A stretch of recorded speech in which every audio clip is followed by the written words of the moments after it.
En el día de ayer, bueno, se dio ya sanción a la ley de baja de la edad de punibilidad, el régimen penal juvenil, así se llama. Bajaron la edad de punibilidad de los menores, que estaba en 16 años, a los 14 años. Un proceso legislativo, como todos los procesos legislativos de este verano, bastante rápidos, casi express. Y bueno, para poder analizar esto, estamos en comunicación con Claudia Cesaroni, amiga de la casa, abogada, y bueno, tiene la amabilidad de atendernos. ¿Cómo te va, Claudia? Ariel Velázquez y Pablo Suárez te saludan.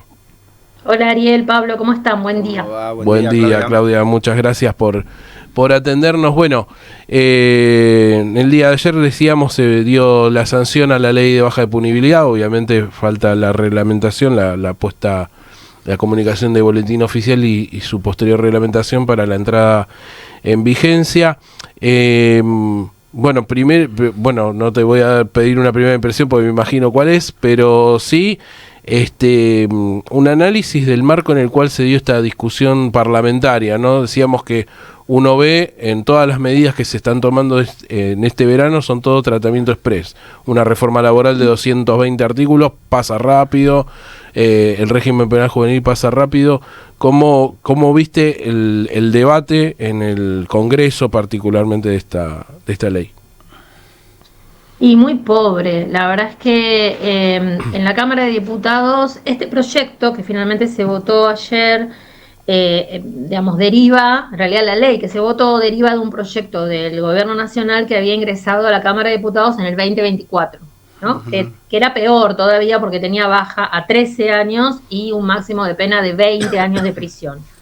Esto salió con 14 años y 15 años de pena máxima, que igual es tremendo y es un retroceso brutal, solo digo que es un poquito menos peor que el original. Y en diputados hubo un debate. Lo que pasa es que también ese debate, de la misma manera que pasó con la ley bases o con otros instrumentos legislativos de este gobierno, genera cierta idea de debate y después no le dan 5 de bola. O sea, la mayoría de la gente que fue a debatir a la Cámara de Diputados, que fue invitada a expresar su opinión, se expresó de modo absolutamente contrario a la baja de punibilidad y esas opiniones fueron desoídas. Y lo que pasó en el Senado, que me pareció bastante vergonzoso, lamentable, la pobreza del debate, pero además la utilización de víctimas que hizo el bloque de La Libertad Avanza y cómo el bloque mayoritario de la oposición, que es el bloque de Unión por la Patria, a pesar de que votó en contra, por lo menos votaron todos en contra, se dejó que avanzara ese modo de discutir este tema, es decir, voy a decirlo de modo, perdonen si es un poco bestial, le impusieron ahí una decena de familiares de víctimas, le impidieron invitar especialistas, personas que estuviéramos en contra, no Claudia Cesaroni, la Defensora General de la Nación, la Defensora de Derechos de Niñas, Niños y Adolescentes, jueces, organizaciones territoriales, organizaciones de derechos humanos, todos sindicatos, nosotros hemos hecho conferencias de prensa con Cachorro Godoy, con la CTA de los Trabajadores, es decir,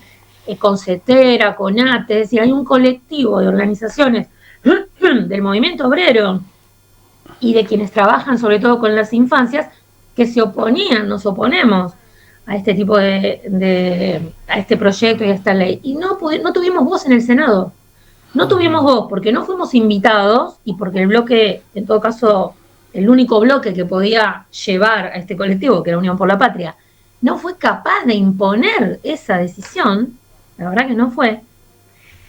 Es más, en una reunión que se hizo supuestamente de discusión del dictamen que venía de diputados, la senadora Juliana Di Tulio dijo públicamente: yo hablé ayer con Patricia Bullrich y me aseguró que no iba a haber invitados y ahora me asombra un poco que aquí estén todos estos familiares, con todo el cuidado que siempre supone a nuestros legisladores y legisladoras plantarse ante una situación así, porque claro, tenés ahí a la mamá de un pibe que lo asesinaron, claro. Pibe de 14 años, y claro. Tenés al papá de la niña Kim, entonces no es fácil plantarse Pero bueno, lo que pasó fue eso. Entonces construyeron una escena en la que había familiares de víctimas de casos muy tremendos, que claro, después en el discurso, cuando un senador dice son pocos casos, que es verdad, son pocos casos, ¿qué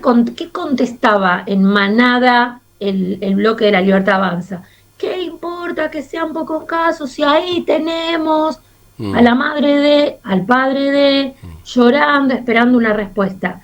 Entonces es una manera de discutir una reforma penal que ya conocemos desde la reforma Bloomberg. Es una metodología que ya sucedió en el caso Bloomberg y que no implica nada positivo, porque sancionar normas a pedido de las víctimas no es un buen modo de sancionar normas penales, ¿no? Sí, justo estaba recordando, Claudia, porque bueno, lo que lleva a cabo la derecha siempre es esa demagogia punitivista que te pone frente a frente con las víctimas, que es complicado. Y en aquel momento fue el mismo Néstor Kirchner quien se dejó influenciar un poco por lo que había sido el caso de Axel Bloomberg. Te quería preguntar, ¿por qué le cuesta tanto, podemos llamar si querés progresismo, o a gobiernos que están más ligados a los intereses de las mayorías, tratar el tema de seguridad? Pues en el fondo estamos hablando de eso. ¿Por qué le cuesta tanto y a la derecha no tanto? Sí, pero ¿sabes qué, Pablo?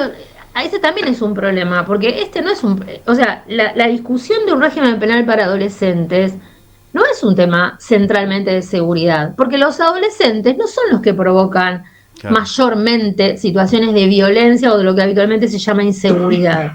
En realidad, eso no es así. Es falso eso. Vos acá, en realidad, lo que estás, o la centralidad del problema debería ser que cómo enfrentar o cómo abordar la problemática de muy pocos adolescentes que cometen delitos. Punto. No tiene que ver con la inseguridad. Es falso eso. O sea, es falso. Cuando vos vas a los números, y otra cosa, ayer hubo muy pocos senadores y senadoras. Primero que hubo pocos senadores y senadoras del bloque Unión por la Patria, digamos, de quienes son las figuras más rutilantes, que hablaran. O sea, empezamos por ahí. Pero bueno, quien cerró desde el bloque, que fue Soria, Martín Soria, que ha sido ministro de Justicia, o sea, conoce bastante el tema, puso algunos ejes, no solo en el número de casos, sino en la proporción, en la proporcionalidad. Sí, el tipo en un momento dijo, bueno, acá se está comparando, por ejemplo, que en América Latina la mayoría de los países tienen edades más bajas, ¿no?, de punibilidad, o sea, los pibes de América Latina en otros países, algunos son punibles desde los 12, 13 años, 14, la mayoría, salvo Cuba, que como Argentina tiene 16, dijo, bueno, pero hay que mirar otro número, que es la cantidad de homicidios que se cometen en esos países. En todos esos países, la cantidad de homicidios cada 100.000 habitantes es mucho más alta en general y también es mucho más alta de la que cometen los adolescentes de esos países. Y es porque los adolescentes de esos países son más criminales que los adolescentes argentinos. ¿No tendrá que ver más bien con las políticas públicas, sociales, con las que en Argentina y en Cuba, con todas las problemáticas que tiene Cuba, se aborda a los adolescentes? ¿No tendrá que ver más con eso, que menos adolescentes de nuestros países cometan delitos graves? Yo ayer me morfé todo el debate, porque es a lo que me dedico, este tema, y la verdad me enojaba mucho la incapacidad para, por ejemplo, escuchar todo el tiempo que estamos en una situación insoportable, y es mentira. O sea, no hubo un solo senador, una sola senadora que dijera, momento, esto es falso. No estamos tan mal.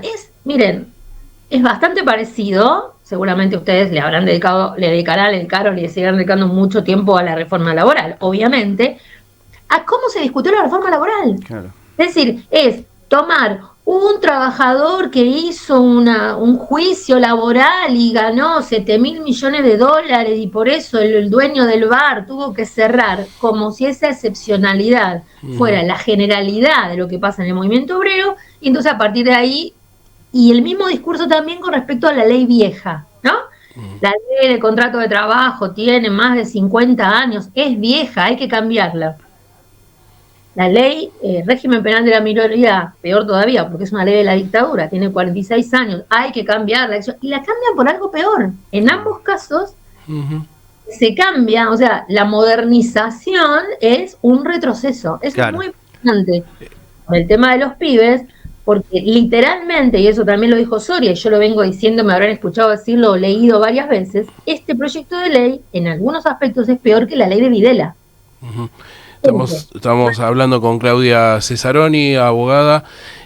Vos sabés que recién decías esto, comparabas una ley con la otra, y da la casualidad que los números de tanto de trabajadores que litigan por sus derechos, aquellos que están dentro del convenio o no están dentro de los convenios colectivos, como de los menores que delinquen, son prácticamente los mismos, 2%. Exacto. O sea, el 98% no, el 2% sí, vamos a darle, o sea, se genera, no sé, eso que decía Zaffaroni alguna vez, ¿no? Que matan a una persona y te la pasan tantas veces en la tele que parece que mataron a 100 personas, ¿no? Esta idea de totalidad. Ahora tengo una pregunta. La excepcionalidad, perdón, sí. Ariel, y entender que es, o sea, legislás por la excepción, o sea, claro. convencer a la sociedad, una parte de la sociedad, de que esa excepción te obliga a sacarle derechos a todos los de esa franja o a todos los de ese colectivo. ¿No? Tal cual. Tengo una pregunta por mi parte, la última. Ahora, por ejemplo, ¿no? Digo, ahora y antes, no sé si en eso hubo algún cambio, esto es totalmente ignorancia mía. Menores que cometen determinado delito, por ejemplo, un chico, 14 años, cualquier delito, no entiendo que hay una escala de delitos, lógicamente, que hay distintas penalidades.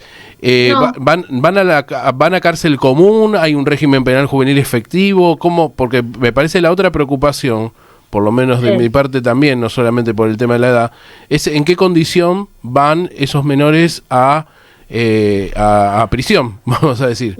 ¿Se entiende? Si no estamos armando una escuela de perfeccionamiento del delito, o estamos armando un tratamiento correcto para poder justamente reinsertar en la sociedad, que es de alguna manera lo que siempre se pretende de las prisiones. Sí, bueno, hay un montón de cosas para decir, ¿no? Primero no vamos a usar más la palabra menores, Ariel. Ya cuántas veces hemos hablado. Bien. Vamos a usar adolescentes, niños, pero no vamos a usar más la palabra menores. Y lo que pasa es que uno le queda, viste, somos vieja escuela. Bueno, por eso. Yo cargoseo con el mismo Está tema. Muy bien. Bueno, después, entre otros problemas que tiene esta ley, no establece claramente escalas penales. O sea, para todos los delitos, ni escalas ni franjas de edad.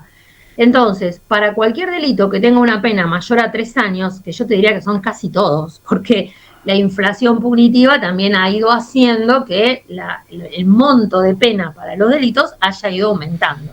Entonces, para todos los delitos que tienen más de 3 años, hay proceso penal y hay posibilidad de pena de prisión. Y una de los graves defectos que tiene esta ley es que establece una pena máxima, que son 15 años, pero no establece escalas para los distintos tipos de delitos. Uno puede imaginar que, por ejemplo, para un delito de homicidio le van a meter 15 años. 15 años tanto al pibe de 14 como al de 17, ¿está bien? O sea, no dividen franjas. La mayoría de los regímenes que tienen edad de punibilidad baja, desde 14, establece franja. Dice, bueno, a los de 14 y 15 que cometan, o sea, un homicidio, tendrán una pena de 5 años. Los de 16 y 17, 7 años. Bueno, esta no, esta es para todos el mismo máximo. Y no establece escalas. Entonces, por ejemplo, un robo establece sí penas, digamos, como en escala en términos de gravedad, ¿no? Dice, bueno, primero una amonestación, después una prisión, por ejemplo, ¿no? Después la prohibición de salir de la casa, después una tobillera y finalmente la privación de libertad.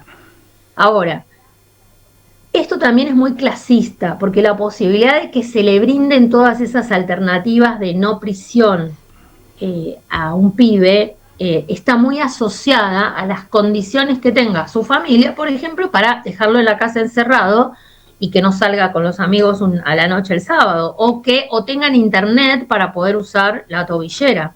¿Se entiende? Digo, o que tengan recursos para poder hacer un tratamiento si el pibe tiene alguna adicción a las drogas, o que el pibe pueda recibir educación en su propia casa, porque los padres pueden sostener de alguna manera eso. Para los pibes que están a la deriva, que son muchos, sobre todo en nuestros barrios, más, digamos, más vulnerados, va a ser directo a la prisión. Y ahí no hay escala. Entonces, habilita, me parece a mí, y yo creo que es un elemento para plantear los problemas jurídicos de esta ley, una enorme arbitrariedad por parte de los jueces. En cuanto a dónde van a cumplir, bueno, ayer algunos de los senadores y senadoras plantearon justamente que no hay lugares habilitados hoy por hoy para alojar pibes de esta edad. Y lo que va a pasar, y la verdad que fue vergonzoso, la senadora de Tucumán, creo que se llama Beatriz Ávila, no quiero meter la pata, creo que ese es su nombre, que alegremente dijo que ya a los adolescentes de Tucumán los han enviado a un lugar que le pusieron el nombre del cura Brochero, que están adentro de una cárcel de máxima seguridad de adultos.